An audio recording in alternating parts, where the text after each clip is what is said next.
But I refuse. To not do what makes me happy another day. Yeah. So this is where I am right now. Yeah. And like I tell my listeners all the time, perfection is a made-up concept. It's unattainable. Like, where did this come from? People made the word plagued me. It plagued everybody all of my life. Yeah, and everybody's reaching for something that doesn't exist. Yes. It's like walking through a desert and you see a mirage. It can't be reached. Yes, like with once you think you reach it. And then what's next? Yeah. That's why you have people like Little Kim, Michael Jackson. They got all this work done. They were trying to reach perfection. I want to look better. I want to look better. Now you look crazy. Kind of crazy and tore up. I'm sorry. Right. So that's what I'm saying. I don't want to become that person. Yeah. Like, I don't want, and it also stunts your growth mentally. You're so stuck on trying to be perfect or trying to get people to like you that you lose sight of your creativity. And that's what I'm like, I'm not doing it. And I just had to realize, like, some people gonna like it, some people aren't, and I'm cool with that. And you can even talk about that in the realms of being intimate with your significant other. Yeah. Mainly because, like, us women, we had this image, like, when it comes to our bodies and hair, everything has to be perfect. But what if it's not? Yep. But what if it's not? Can you still be passionate, loving, confident? Because that will draw your partner in. It will. Confidence, it will. That's what I'm saying. You'll see a woman and you're like, well, how is she? Like, they be confident. It's confidence. Confidence is key. It's really, really key. But society has beaten our heads, and it's a shame. Because, again, I fell victim to that. Again, trying to always be pretty and always this and all. Look, I'm done with that. Yeah. This is who I am. Yeah. And I embrace every part about me. Like, I was even thinking about maybe I should get my butt done. But I'm like, my behind is big enough. Like, who am I doing this for, really? I said, I'll just squat it out. Because I'm not going to lose my life or potentially lose my life trying to look like something that I'm not. Like, let me just be happy within myself. So I am working. I'm every day. It's just, I'm working on myself. And it's not and then it's just the part. It's not all it cracks out to be. Yeah. You know what I mean? Because I remember I was smaller up top, and then I got bigger. And then I was like, I remember when I was smaller and I wanted to be bigger. And now I'm bigger and I wish I was smaller. Yeah. You know what I mean? Because there's so many perks. Yeah. You know what I mean? To being and we're small never and satisfied. stuff like that. And you're never satisfied. Never. So you'll get that big bottom. And then you'll look in the mirror and be like, oh my God, I look like a horse from the back. And I don't want to look like Kim Kardashian. I don't want to look like Khloe Kardashian. Right. I don't want to look like K. Michelle or Nicki Minaj. Right. K. Michelle reversed She hers. did. Thank God. She did. Hallelujah. She did. But she a complexion now. And she but that's what I'm saying. When you start to really work on you, like when people start doing that stuff, they want to be perfect. You're never going to be perfect. So they're going to keep on finding something else to fix. And then you're at the plastic surgeon like every other month. And it's just like, do I want to fall into that trap? Mm-hmm. Now, I do know I do want to get my breasts lifted. I don't want any implants. I do need them lifted because I don't like wearing bras. I just don't. I don't like wearing undergarments. I like to be free, like, at all times. Right. So I got to get rid of this. Like, I have to. I'm sorry. Right. I will do that. Right. But not to look good for anyone else. Right. It's me. Just for you. So I feel like, let me do this. And I think that that also rolls over. I mean, if you're able to look at Miss Tushy. Some people say Tushy. I'm not sorry. Tushy. The Secret Life of Tooshy. If you able to look at Miss Tushy and read her and then put down a book and then feel like, oh, I can't do that. This wrong with my body. That's wrong with my body. You gonna find something always wrong with your body. That don't mean you stop living. Yep, exactly. That don't mean, and you learn that through college 101. Yeah. Because college is not about being smart or getting straight A's. It's about time management and being able to finagle everything. Just let me get these credits here. Yeah, because you're going to see an F. You're going to see jacked up. I remember one professor pulled me to the side and was like, Ivory, you go to sleep every class. He was like, but you pass all of my tests. You turn in all the homework. Yeah. You do all the projects. Yeah. Time management, like you said. He was like, I can't fail you because of that. He was like, is everything okay? I felt like turning to him and saying, it's because you talk in a monotone voice. I'm bored. Class. I'm bored, sir. You put me to sleep. You're like a lullaby. And after I hear this, I'm asleep. You know what I mean? I felt like saying it. But, in the realm of keeping it real, you forget the fact that you still supposed to walk around in love. So you have to be considerate of other people's emotions. Everything shouldn't be disclosed just because you think it. Absolutely. You thinking you think you're supposed to say it. It doesn't go hand in hand. Yep. You be your own buffering system where you be like, all right, I'm not going to say that. I'm not going to do that. And I think that also rolls over into intimate relationships because as you getting to know a man, it's certain things, even though he's sitting across from you and he might be sexy as hell, you might not say that, but you know what I mean? In your head, you like, all right. I wonder if, can't nobody stop you from thinking what you want to think. Yeah, exactly. They're not going to stop it, but it's like, it's a certain buffering that you shouldn't ooze everything out, all on the table the first day. Slow walk it, give him something to run for. You're not going to know what I like after our first date at all. It's going to you got to earn all of this information. Earn my thoughts. You do. You got to learn. You got to earn my information. I'm sorry. But again, I'm old school, so some people but they're bringing it into 2018 is so much more appealing. I feel like because of social media.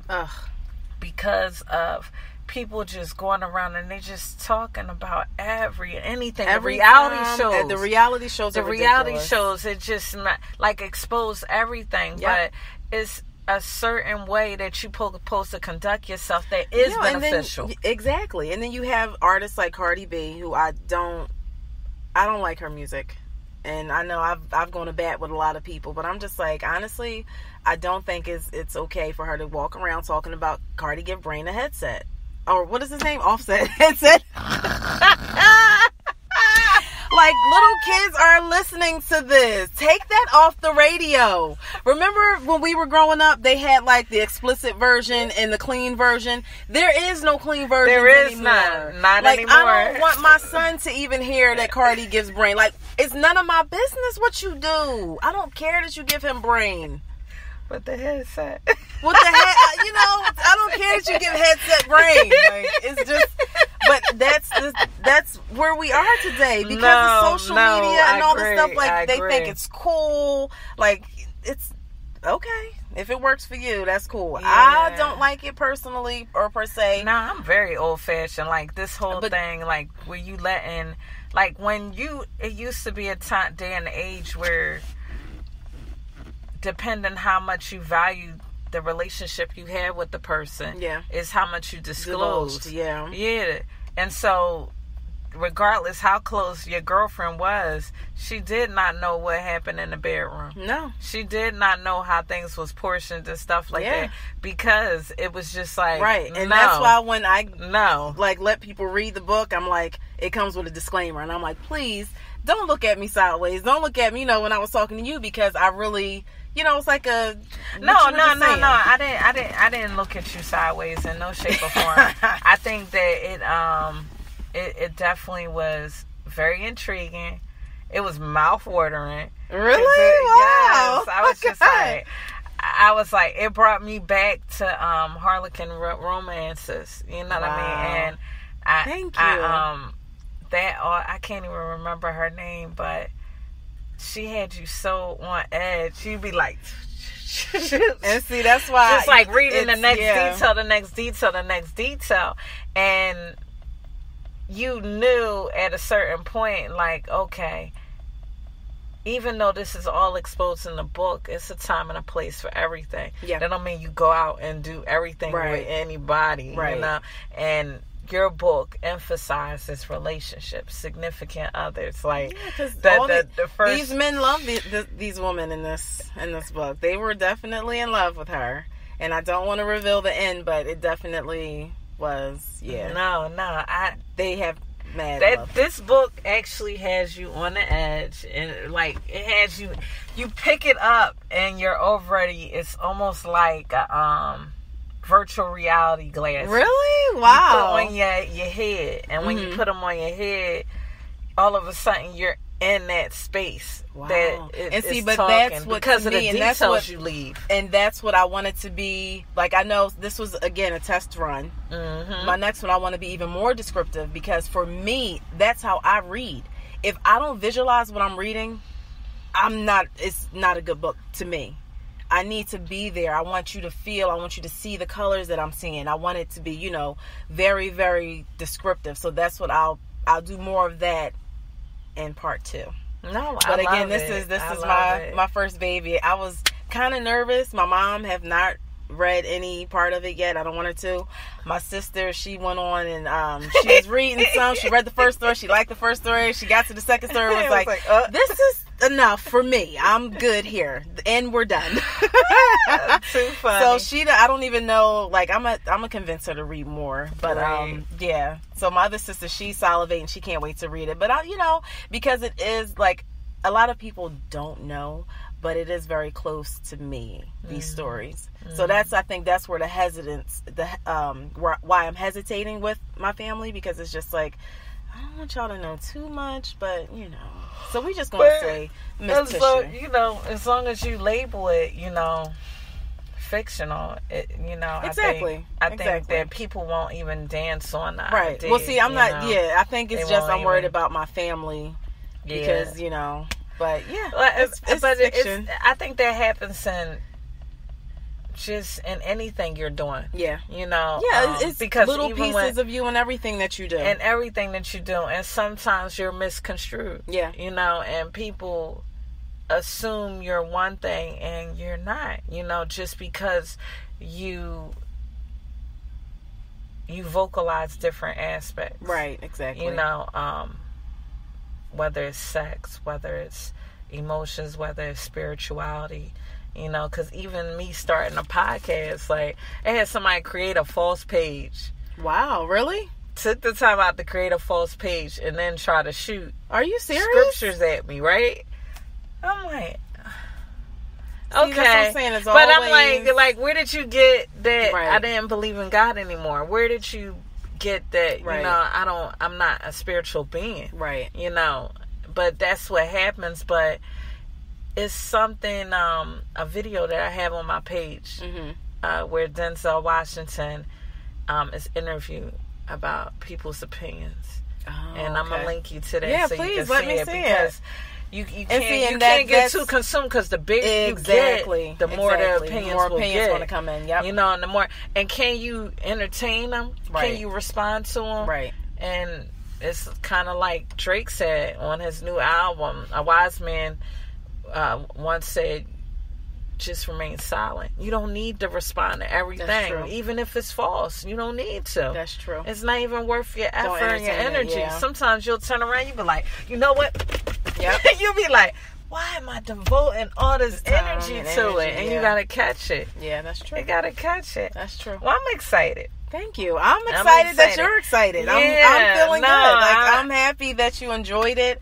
I really appreciate you taking the time out to, even want to read it and get to know. But I saw your other work. So when you did your children's stuff, I took the time out to really. So I really appreciate you a lot. I do. Thank you. Good. So to all the listeners, where can they, find this book and the spelling, the correct spelling, and what platforms? So it's on Amazon.com. Okay. And it's also on BarnesandNoble.com. Okay. Or you can go through CreateSpace.com, or you can just shoot me an email. So it's The Secret Life of Tooshy, The Secret Life of Tooshy, Tooshy. Okay. And it's, again, if you go on Amazon, just go Amazon.com, put The Secret Life of Tooshy in the search bar, it'll come up, and you're good. And also, same thing on Barnes & Noble. And my email is thesecretlifeoftooshy@yahoo.com. Awesome. Well, this was an honor. Thank you. I'm so glad.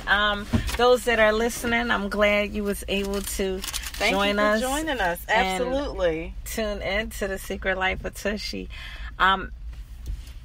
I don't know if she wants to come back. You know, that's something me and her can discuss. I enjoy her so much tonight. We had a good time. You know, on sharing everything.